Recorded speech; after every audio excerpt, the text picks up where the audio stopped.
Praise the Lord. கர்த்தருடைய பரிசு நாமத்துக்கு ஸ்தோத்திரம். கடைசி மணி துளிகளில் இந்த நாட்களை நாம் கடக்க இருக்கிறோம். வேதத்தில் உள்ள அதிசயங்களை நான் பார்க்கும்படி என் கண்களை திறந்தள்ளும் என்று சங்கீதம் 119:18 நாம் அதிகாலையிலே தியானித்தோம்.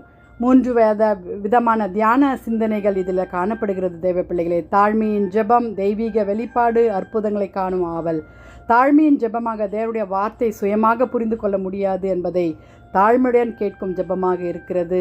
ஹல்லேலூயா. ஆம் தேவ ஜனங்களே, சுயமாய் வேதத்தை நாம் புரிந்து கொள்ள முடியாது. தெய்வீக வெளிப்பாடு வேதத்தில் ரகசியங்களை மனித ஞானத்தினால் அல்ல, தேவனுடைய ஆவினால் மட்டுமே காண முடியும் என்ற நம்பிக்கை இதில் வெளிப்படுத்துகிறது. தேவ பிள்ளைகளே, அற்புதங்களை காணும் ஆவல், தேவனுடைய வேதத்தில் மறைந்திருக்கும் ஆசீர்வாதங்களையும் அதிசயங்களையும் காண வேண்டும் என்ற வாஞ்சை நமக்கு காணப்பட வேண்டும். ஜெபிக்கலாமா? துதிகளின் மத்தியில் வாசமாக இருக்கிறங்கள் பரலோக தேவனே, அருமையான இந்த கடைசி நேரத்திற்காக ஸ்தோத்திர. நாட்களை எங்களை நடத்தினீரே அப்பா. வேதத்துள்ள அதிசயங்களை எங்கள் கண்கள் காண கிருபை தாங்கப்பா. தாழ்மையுள்ள ஜெபமாய், தெய்வீக வெளிப்பாட்டுள்ள ஜெபமாய், அற்புதங்களை காணும் ஆண்டவரே புஸ்தகமாய் இருக்கிறபடினால இந்த வேதம் என்னும் பொக்கிஷத்துக்காக உம்மை நன்றியோடு உம்மை துதிக்கிறோம் சுவாமி. ஆண்டவரே, உம்முடைய நாமம் மாத்திரம் மகிமைப்படட்டும் கர்த்தாவே.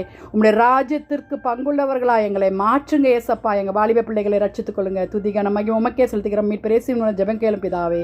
ஆமேன், ஆமேன்.